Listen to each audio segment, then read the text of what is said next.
Shortest distance between two lines, ये दो lines दिया हुआ है। आप जानते हैं A1 B1 C1 direction ratio होता है, A2 B2 C2 दूसरे लाइन का डायरेक्शन रेशियो होता है। ये फार्मूला होता है SQ के लिए क्या चीज, डायरेक्शन शॉर्टेस्ट डिस्टेंस निकालने का।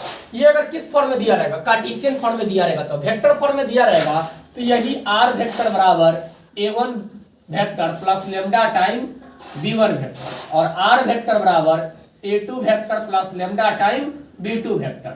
तो यहां से जो मेरे पास ये आ जाएगा आपके पास फॉर्मूला, ये हो जाता है कि B1 cross B2 dot A2 vector minus A1 vector, A2 vector minus A1 vector, और बटे में हो जाएगा B1 और B2 का मैग्नीट्यूड, B1 और B2 का मैग्नीट्यूड। ये अपना याद रखिएगा।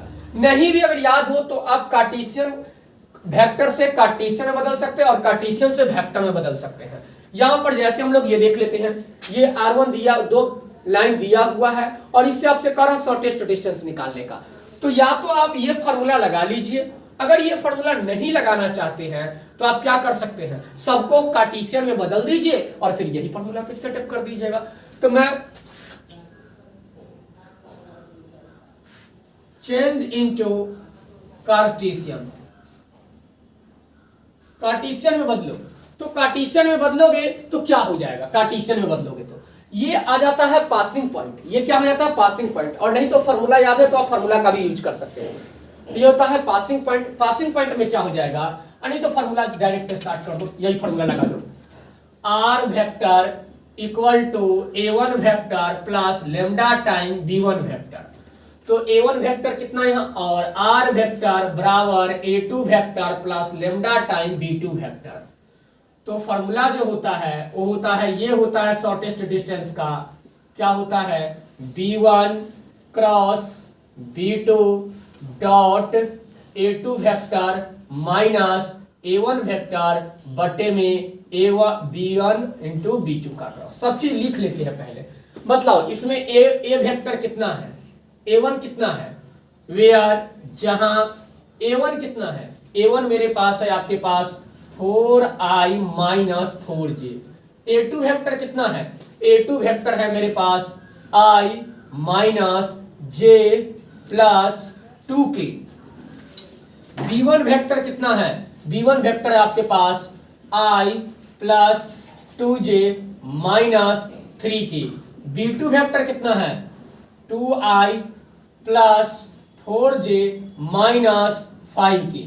अब सारा चीज फॉर्मूला में डाल देंगे। तो सबसे पहले हमको क्या निकालना पड़ेगा, A क्रॉस B। तो A क्रॉस B कैसे निकालते हैं सीख लो। A क्रॉस B अगर कैसे निकालते हैं, A1 दिया हुआ है, B2 दिया हुआ है, तो A2 क्रॉस B2 कैसे निकालेंगे, डिटर्मिनेंट से निकालते हैं। B1 क्रॉस B2 ये आपके पास आ जाएगा I J K, और यहां से लिखते हैं A1 कहां है 1 2 माइनस 3 2 4 माइनस 5। आप यहां से डिटर्मिनेंट वैल्यू निकालिए तो डिटर्मिनेंट वैल्यू आएगा I, ये आ जाएगा माइनस 10 और ये प्लस 12। तो माइनस 10 और प्लस 12 कितना आ गया 2 आ गया। यहां से माइनस j कर लेंगे तो ये जाएगा माइनस 5 और माइनस माइनस प्लस 6 1 आ जाएगा। यहां से k हम लोग देख ले तो k देख लेंगे तो ये क्या आ जाएगा 4 माइनस 4, ये हो जाएगा 0 हो जाएगा।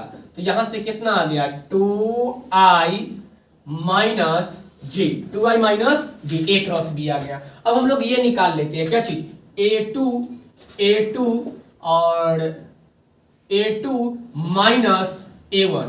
तो A2 माइनस A1 तो क्या करेंगे A2 माइनस A1, इसमें से इसको घटाते हैं, एक i में से 4i जाएगा 3i बचेगा।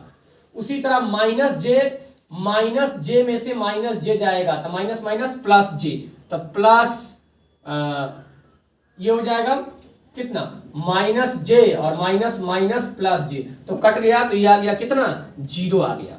ये कितना आ गया 0, और यहां कितना लिखा हुआ है 0, तो घटाने से आता है 2i ही हो जाएगा। तो ये मेरे पास आ गया। अब इसके बाद क्या कर रहा है, यहाँ डॉट कह रहा है, इसका और इसका डॉट से इसका डॉट निकाल लीजिए A1 क्रॉस B2 और डॉट A2 माइनस A1। आपके पास डॉट निकालने आना चाहिए। कैसे निकालते डॉट? खट खट कर करके आई वाला के साथ गुना करते थे, कितना आया? आई वाला के साथ -3 गुने 2 -6, और इसके बाद ये तो 0 0 आ गया, 0 आ गया, तो ये हो गया 0 0। तो ये मेरे पास क्या आ गया? B1 क्रॉस B2 आ गया, और बट्टे में क्या है? ये पूरा आ गया यहां तक। और फिर क्या करना है? B1 क्रॉस B2 का मैग्नीट्यूड निकालना है, और फॉर्मूला यूज करोगे इसमें डाल करके सब आंसर आ जाएगा। और B1 क्रॉस B2 का मैग्नीट्यूड, अगर ये A क्रॉस B निकल गया तो मैग्नीट्यूड कैसे निकालते हैं? √i का गुणांक का स्क्वायर प्लस j का गुणांक का स्क्वायर। कितना आ गया? √5 आ गया। आप सब चीज shortest distance put value put करेंगे तो शॉर्टेस्ट डिस्टेंस यहां से क्या आ जाएगा? इसका वैल्यू, ये पूरे के वैल्यू कितना आ गया? ये पूरे के वैल्यू आ गया -6, अब बटा में √5 और मॉड, तो ये हो जाएगा 6/√5। यहां से आप समझ गए होइएगा कि क्या करना है।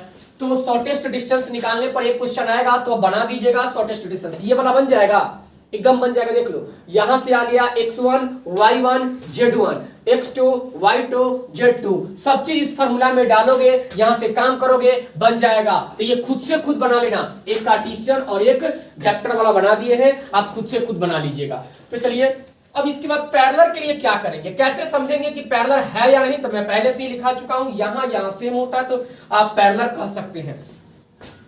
ये दोनों बना लीजिएगा।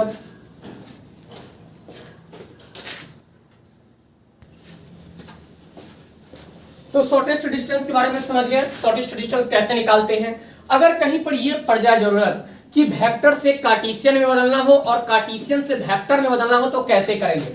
जैसे इसी को वेक्टर में बदलना रहता था, देख लीजिए इस चीज को कैसे बदलते हैं। आर वेक्टर, ये क्या है? पासिंग वाला पॉइंट। पासिंग वाला पॉइंट कहां लिखा जाता है? यहां लिखा जाता है। तो पासिंग वाला पॉइंट कितना है? 3, तो आई लगा दो। यहां पर कितना है? 4, तो जे लगा दो। यहां पर कितना है? -1 है, तो -1, तो के लगा दो। तो ये हो गया, और लेमडा लिख करके ये पैरेलल वेक्टर हो गया 2 डायरेक्शन रेशियो में j-3 के। समझ गया होइएगा? आप समझ गए होइएगा कि कैसे निकाला जाता है। तो कार्टेशियन से वेक्टर और वेक्टर से कार्टेशियन में बदल सकते हैं। अब हम लोग के पास आ जाते हैं, बड़ा आसान चीज है, एंगल निकालना हो। देख लीजिए मैं पहले ही बोल चुका है, शॉर्टेस्ट डिस्टेंस या एंगल निकालना हो तो एंगल के लिए तो डायरेक्ट होता है, फॉर्मूला होता है cos थीटा का। क्या होता है फॉर्मूला? यही सब इस क्वेश्चन को बना दे रहे हैं। cos थीटा का फॉर्मूला होता है a1 a2 plus b1 b2 c1 c2 बट्टे में √a1 का स्क्वायर प्लस b1 का स्क्वायर प्लस c1 का स्क्वायर, a2 का स्क्वायर b2 का स्क्वायर प्लस c2 का स्क्वायर। दो लाइन के बीच में एंगल निकालना हो वही होगा, दो प्लेन के बीच में एंगल निकालना हो वही होगा। लेकिन दो प्लेन के बीच में एंगल निकालना हो तो उसके नॉर्मल के बीच में एंगल निकालते हैं। जैसे एक प्लेन हम लोग, इसमें है ऐसा क्वेश्चन, चलिए एक प्लेन हम लोग ये ले लेते हैं 3x plus 4y plus 5z plus 3 = 0, और एक ले लेते हैं 4x minus 2y 6z minus 3 = 0। इसके बीच में अगर एंगल निकालना हो तो डायरेक्शन रेशियो क्या हो जाएगा? प्लेन का डायरेक्शन रेशियो सिर्फ कांस्टेंट को छोड़ करके वो प्लेन का डायरेक्शन रेशियो ये हो जाएगा, ये हो जाएगा। इस फार्मूला पे डालोगे तो बन जाएगा। कभी कभी साइन थीटा पूछ देता है, यार पहले cos थीटा निकाल लो फिर जाकर के पाइथागोरस का यूज करके cos थीटा निकाल लोगे, तो यहां से ये बन जाएगा। यार सब चीज दिया हुआ है, खट खट लगा दो, फिर इसका मैग्नीट्यूड, फिर इसका मैग्नीट्यूड बन जाएगा। उसी तरह हमारे पास ये हो गया। अब देख लीजिए ये क्या है, एक लाइन दिया हुआ है और एक प्लेन दिया हुआ है। मैं फिर से बता रहा हूं, लाइन लाइन हो, प्लेन प्लेन हो, यही फॉर्मूला रहेगा। लाइन लाइन हो, प्लेन प्लेन हो, यही फॉर्मूला रहेगा एंगल का। लेकिन अगर एक लाइन और एक प्लेन हो तो उल्टा हो जाता है। एक लाइन और एक प्लेन हो तो उल्टा हो जाएगा, इसके बीच में साइन थीटा हो जाता है। जो आप cos थीटा का फॉर्मूला लगाते हैं वो साइन थीटा का हो जाता है। अगर हम इसको a1 b1 c1 माने और इसको a2 b2 c2 माने तो फॉर्मूला वही रह जाएगा a1 a2 plus b1 b2 plus c1 c2 और बटे में √a1 square plus b1 square plus c1 square a2 square plus b2 square plus c2 square.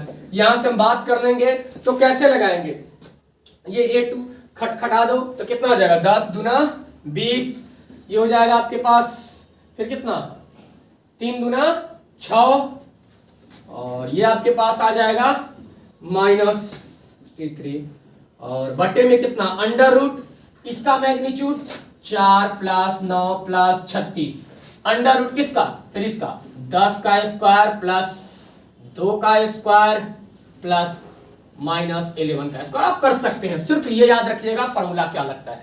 उसी तरह ये आपके पास 2 मार्क्स में पूछा जाता है। क्या है कि कट्स इंटरसेप्ट 2 3 4 तो इक्वेशन ऑफ प्लेन जब इंटरसेप्ट फॉर्म दिया हो तो इक्वेशन ऑफ प्लेन